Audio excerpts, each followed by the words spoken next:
The worst nightmare anybody could have in their life. And I don't want any human being to go through the pain and the agony which I had in my life. I don't have anything left. I don't have any money. And I don't know what will be my next day. I've lost everything actually. Those memories, that damage cannot be recovered. And my mental health damage, oh my God, I can't sleep. I can feel that. Even now I can't see the darkness.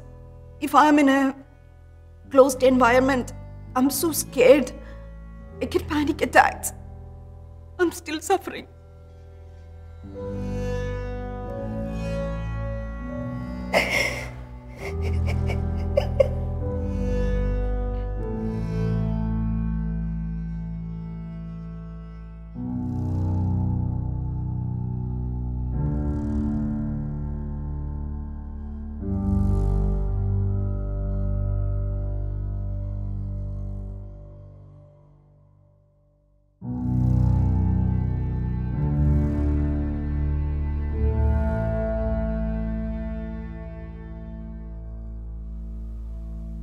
I grew up in Bangladesh, and most of my education has been done in Dhaka. That's the capital city. And my parents always had this dream to make me educated, especially under British curriculum. Charles Dickens is my favorite writer, and because one of his books, David Copperfield, which I actually read 3 times. And the most important thing which attracted me from that book is, after all these hardships, a boy, David Copperfield, he overcome all his hardships with hard effort, but with honesty as well. Well, I belong to a middle-class family, and where my dad and my parents who are really hard-working. Then I was preparing myself after college to come to London to study. So I had to pass an English language test exam as well, and I used to listen English songs, and that's where I used to learn and pick up the words. I'm from India, one of the southern states of India called Kerala. I was brought up in a middle-class family. I did my engineering from Mangalore University. Mangalore University is a very famous university in India. Microsoft's CEO had studied there. I born in Dhaka, capital of Bangladesh. English language. I watched from the childhood the Hollywood movie. Obviously, my favorite star is Arnold Schwarzenegger, Sylvester Stallone. It's a very quite well-known movies, Rocky Balboa, and Rambo as well. Generally, in Pakistan, we start to learn English since we start to go school, because this is why in Pakistan you need English for become a good or successful person. Even from a child, I wanted to come to London to study, to get the best education of the world.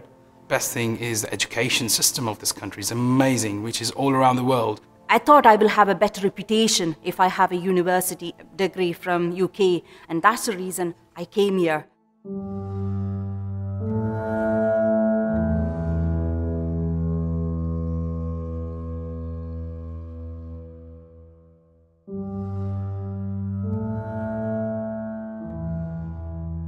Monday morning, 5:45 a.m., around 15 to 20 officers came into my door, and they banged the door. When we opened, they came inside and they asked me for my ID, and I gave it to them. And when they look at my name, Raja Numanusan, then all of a sudden all the officers came onto my bed and they just surrounded and they standed around my bed, and I was asking, like, why is all this happening?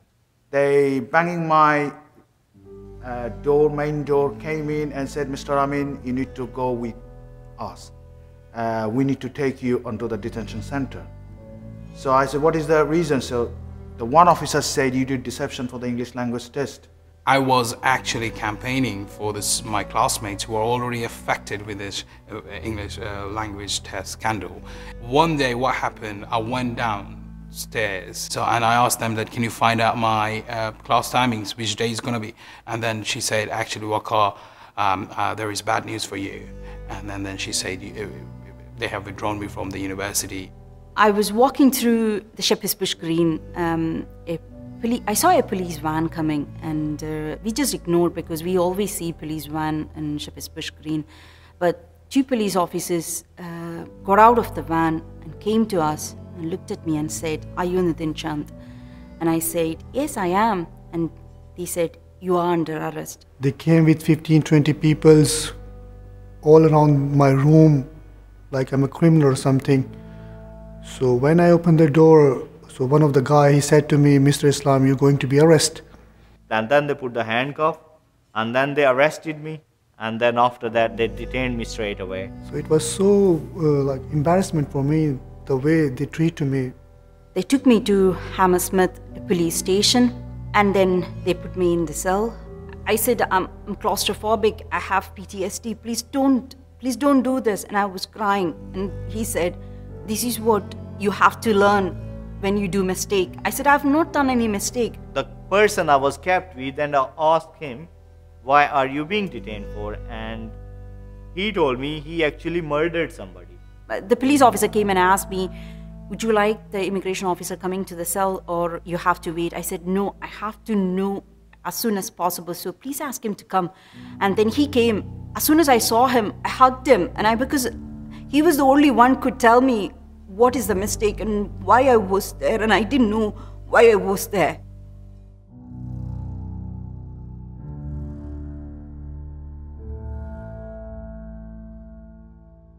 I just wanted to say that please don't believe the hearsay evidences.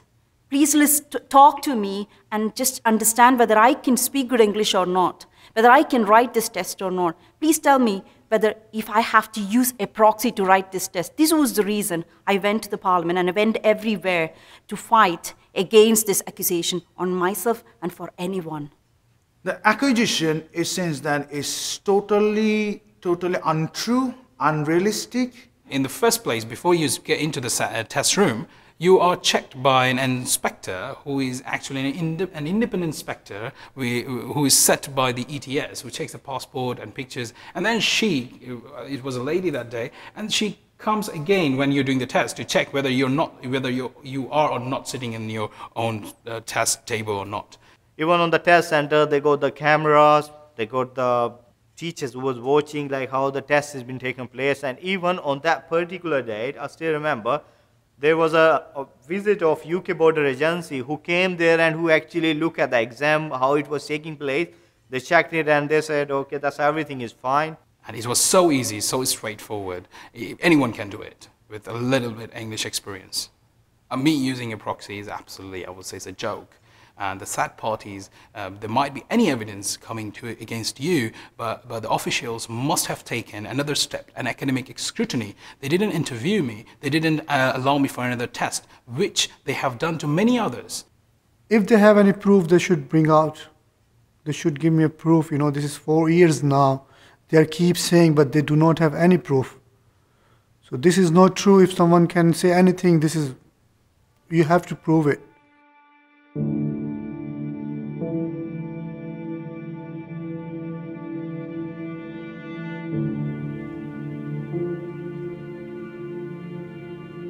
I was actually in a prison for 4 years. Even though I was walking around, mentally, I was in a secluded place.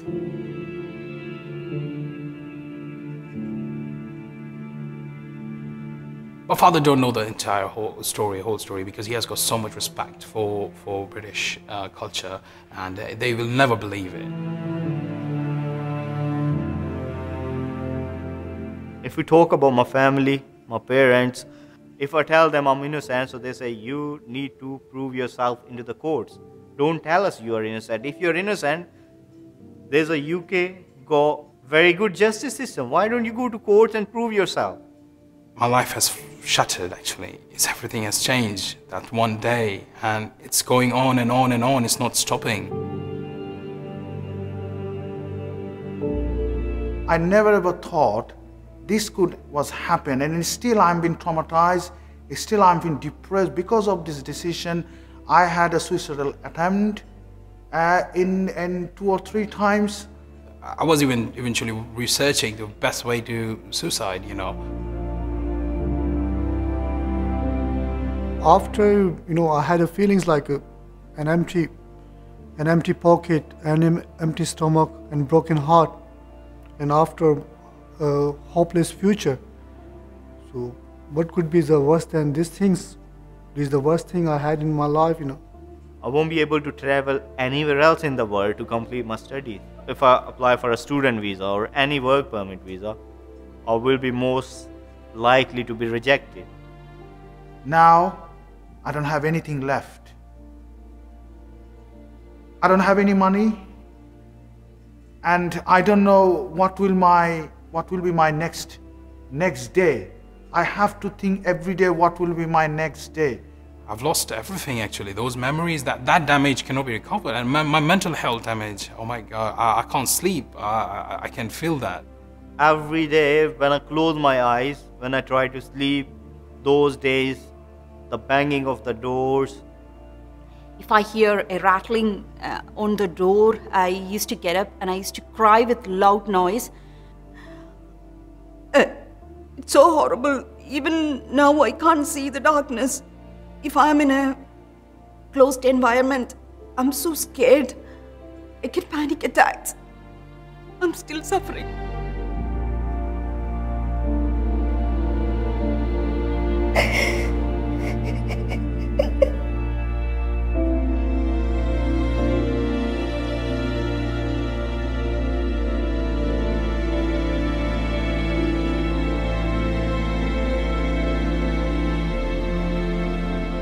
Home Office, if they accuse me for anything, they should prove that.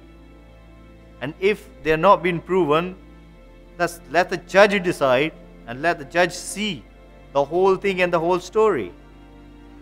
Definitely something was wrong on the system, and I need to find out. And I need to prove myself I didn't cheat any deception or I was involved in any kind of deception. It's all about justice, natural justice. This has been done. The worst nightmare anybody could have in their life. And I don't want any human being to go through the pain and the agony which I had in my life. It is something happened which was so unexpected for me, and it took me into the dark, trying to come back, or waiting for a sunrise, something like that. It was the best of times. It was the worst of times. It was the age of wisdom. It was the age of foolishness. It was the epoch of belief. It was the epoch of incredulity. It was the season of light. It was the season of darkness. It was the spring of hope. It was the winter of despair. We had everything before us. We had nothing before us. We were all going direct to heaven. We were all going direct the other way.